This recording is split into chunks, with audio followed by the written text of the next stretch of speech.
नमस्कार दोस्तों, मैं आनंद। यहाँ पर हम बात करते हैं पैसे की। पैसे को कैसे कमाना, कैसे बचाना, कैसे बढ़ाना, यानी यहाँ पे बात करते हैं मनी मैनेजमेंट की। आज फिर हम उसी पर आगे बढ़ते हैं। देखिए, पैसा बचाना, कमाने से ज़्यादा ज़रूरी है पैसे को सही तरीके से उसका इस्तेमाल करना। पैसे को आपको सही तरीके से इस्तेमाल करते आना चाहिए, इन्वेस्टमेंट करने आना चाहिए, तभी आपके पास पैसा रुकता है, बनता है या बचता है। लेकिन मैं मार्केट में देखता हूँ बहुत सारे लोग अपने पैसे को यहाँ वहाँ इन्वेस्ट कर देते हैं और बाद में कहते हैं। अभी मैं कुछ लोगों से सुन रहा था, अभी मार्केट में म्यूचुअल फंड में, शेयर मार्केट में लगभग 1 साल का समय होने जा रहा है, किसी प्रकार का रिटर्न नहीं बना। तो कुछ लोग ये कहने लग गए, एक कमेंट भी मेरे पास आया था, उनका कहना था कि किसी को बताने में शर्म आने लग गई है कि मेरे म्यूचुअल फंड में SIP है। देखिए, मार्केट में कभी भी एक ऐसा समय नहीं रहता। अगर आपके साथ भी ऐसा हो रहा है तो यकीन मानिए आपको रिटर्न नहीं मिलेगा अगर आप ये गलतियां करते हैं। और वो गलतियां क्या है उस पर हम चर्चा करेंगे, लेकिन उससे पहले इसको सुन लीजिए। माझी तेरी कश्ती के तलबगार बहुत हैं, माझी तेरी कश्ती के तलबगार बहुत हैं, इस पार कुछ मगर उस पार बहुत हैं। जिस शहर में तूने खोली है शीशे की दुकान, उस शहर में पत्थर के खरीदार बहुत हैं। मैं ये लाइनें क्यों सुना रहा हूँ? क्योंकि यहाँ पर हम बात करते हैं हमेशा इन्वेस्टमेंट की, सही जगह पे इन्वेस्टमेंट करने की, लेकिन लोग वही पत्थर खरीदने जाते हैं। इसका मतलब मैं जब बार बार कहता हूं कि म्यूचुअल फंड में, अरे हर म्यूचुअल फंड, हर शेयर सबके लिए नहीं होता। आपको अपने रिस्क के अनुसार अपने पोर्टफोलियो में कैसी जगह देना है, किन शेयरों को, किन म्यूचुअल फंड को जगह देना है, इस पर डिपेंड करता है। आपके पास टाइम कितना है, ये सब सोचने के बाद इन्वेस्ट करेंगे तो आपको नुकसान नहीं होगा। रही बात, अभी लोग सोना और चांदी के पीछे भाग रहे हैं। सोना और चांदी लगातार ऊपर भाग रहा है और लोग अब सोने चांदी की तरफ भागने लगे हैं। मगर आज से 3-4 साल पहले आपने देखा सोना चांदी कहाँ चल रहे थे? इक्विटी चल रहा था तो लोग इक्विटी में इन्वेस्ट करते, शेयर में कर रहे थे, इक्विटी ओरिएंटेड म्यूचुअल फंड में कर रहे थे। लेकिन आज सोने और चांदी की बात करने लग गए। कब तक भागते रहोगे? मैं आपको दिखाता हूं कितना ही भागो। मार्केट को प्रिडिक्ट करना, मार्केट को टाइम करना किसी के वश की बात नहीं है। आप वीडियो पूरा देखें, आप बने रहें, आपके समझ में आ जाएगा कि यह मार्केट में अच्छों को रिटर्न नहीं मिला, लंबे समय रहने के बाद भी नहीं मिला। क्यों नहीं मिला उस पर हम पूरी चर्चा करेंगे, बात को आगे बढ़ाएंगे। देखिए, सब लोग क्या कहते हैं, लॉन्ग टर्म इन्वेस्टमेंट के लिए आया हूं। लॉन्ग टर्म कमेंट में लिखते हैं 20 साल करना है, 25 साल करना है, 30 साल करना है, करोड़पति बनना है, अरबपति बनना है। बनोगे क्या?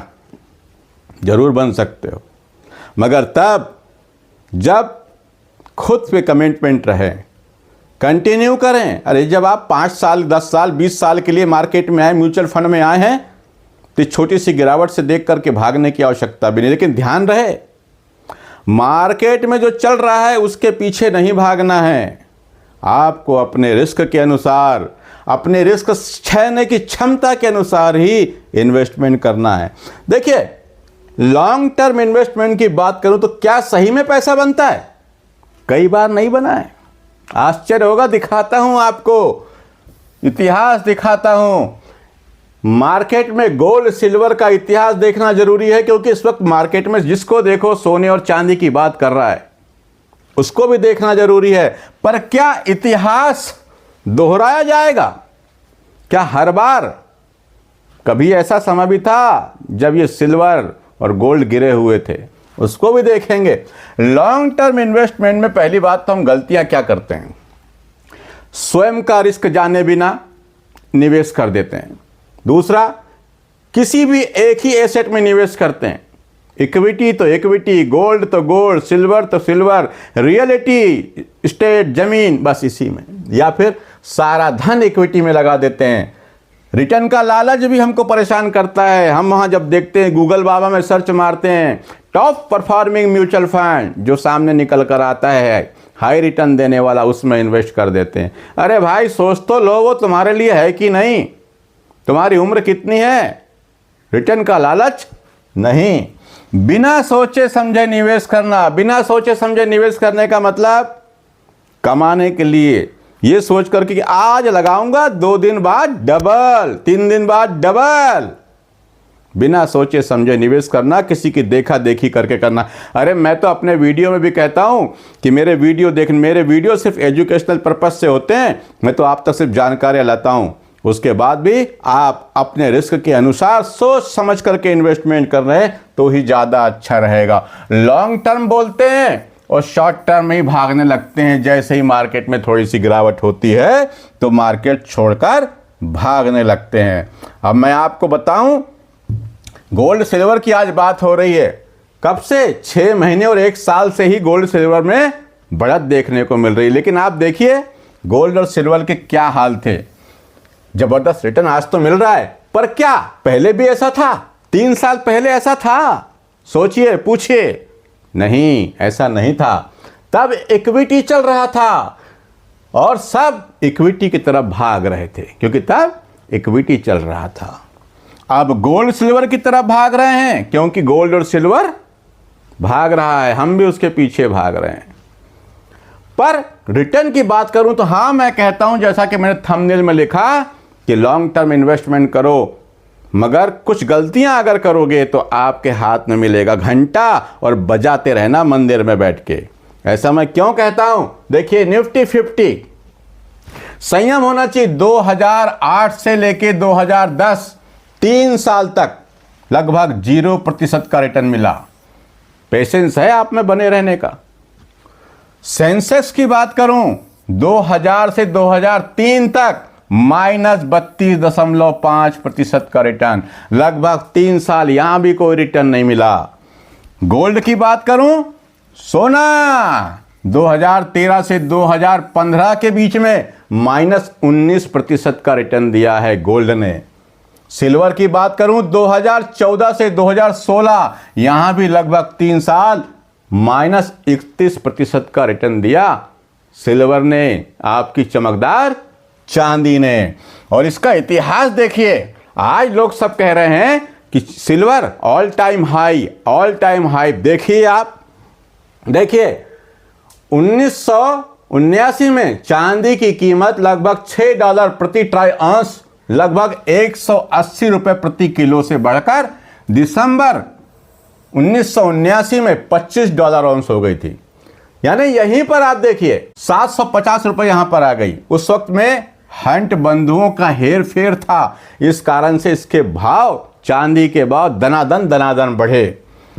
अब यहां पर आप देख सकते हैं इसके, जिसको आज कह रहे हैं 1980 में ही चांदी जो थी 49.45% डॉलर पे, डॉलर टर्म की बात कर रहा हूं मैं, रुपी टर्म में नहीं करूं, तो लगभग $50 के आसपास में आ गई थी चांदी। और चांदी में यहां पर आप देखेंगे आज 2 अक्टूबर में क्या है भाव, लगभग अमेरिकी डॉलर में $46.62, लगभग $46 है चांदी का भाव। लेकिन 1900 यहां पर आप देखेंगे 1980 में $49 है, लगभग $50 पे चांदी थी। तो बताइए चांदी का हाई कहां लगा, यहां या वहां? तो ये होता है। और उसके बाद चांदी में गिरावट भी देखने को मिली। ये भी देख लीजिए 2007-8 के आसपास यही चांदी 35,000 से 40,000 रुपए प्रति किलो तक आ गए थे, जबकि 2011 के अंत में 70,000 रुपए हुए थे। 2013 में चांदी की कीमतों में फिर से उछाल आया और 70,000 रुपए हो गए। मतलब चांदी यहां पर गिरी भी थी 2007-8 में 35 और 40,000 रुपए तक इसके भाव आ गए थे। ये सब बताता है कि मार्केट में हमेशा एक ही जैसा माहौल नहीं बना रहता। 2007, 8 और 11 के बीच में चांदी के भाव में काफ़ी गिरावट देखने को मिली थी। आप देख सकते हैं लगभग आधा हो गया था चांदी का भाव। वहीं मैं अगर और भी बात करूं, सेंसेक्स की बात करूं, रिटर्न रिटर्न रिटर्न, अरे भाई मार्केट में पेशेंस रखते हैं, टाइम रखना पड़ेगा तब जाके पैसा बनेगा। मैं इसलिए कहता हूं कि अपना सारा पैसा किसी भी म्यूचुअल फंड में, किसी भी एक एसेट में नहीं लगाना चाहिए, बल्कि अपना पैसा, कुछ पैसा एफडी में, कुछ ज़मीन में, कुछ आरडी में, कुछ गोल्ड में, कुछ सिल्वर में, क्योंकि पता नहीं कब मार्केट में क्या चलेगा। अब यहाँ पे देखिए, सेंसेक्स की बात करूं, 1993 में ये 3000 पर था। 1993 में सेंसेक्स 3000 पर था और 2003 में भी 3000 पर था। 93 से लेके 3 लगभग 10 साल का टाइम, बीच में उतार चढ़ाव होते रहे होंगे, लेकिन ये वापस यहीं आ गया। यानी यहां पर आप देखें तो 0% का रिटर्न 1993 से 2003, 10 साल में सेंसेक्स का रिटर्न 0। गोल्ड की बात करूं तो 2012 में इसका भाव, यदि आपको याद होगा तो आप उस समय देख रहे होंगे, इस सोने का भाव था 31,000 रुपया और 2019 में इसका भाव था 35,000 रुपया। 2012 और 2019 आप देख लीजिए, इतने समय में 31,000 वाला सोना सिर्फ 35,000 का हुआ था। ऐसा रिटर्न था गोल्ड का। गोल्ड की और देखें, 1992 में 43,000 रुपये, सॉरी 4,330 रुपये पर आया यह सोना 1992 में, और 2002 में इसका भाव कितना था? 4,990 रुपये। 10 साल कितना फर्क आया देख ली, 400-600 रुपये बढ़े बस सोने में। आप समझ सकते हैं। तो इंडियन मार्केट की बात हुई, जापान का निकेई, आप हमेशा हम इंडियन मार्केट में बात करते हैं। मैं ये नहीं कहना चाहता, मेरा ये वीडियो किसी को डराने के लिए नहीं है, बल्कि ये बताने के लिए है कि भाई आप मार्केट में इन्वेस्ट कर रहे हैं, मार्केट में गिरावट होगी, आपको उससे डरना नहीं है, क्योंकि आप लंबे समय के लिए आए हैं तो डरना नहीं है।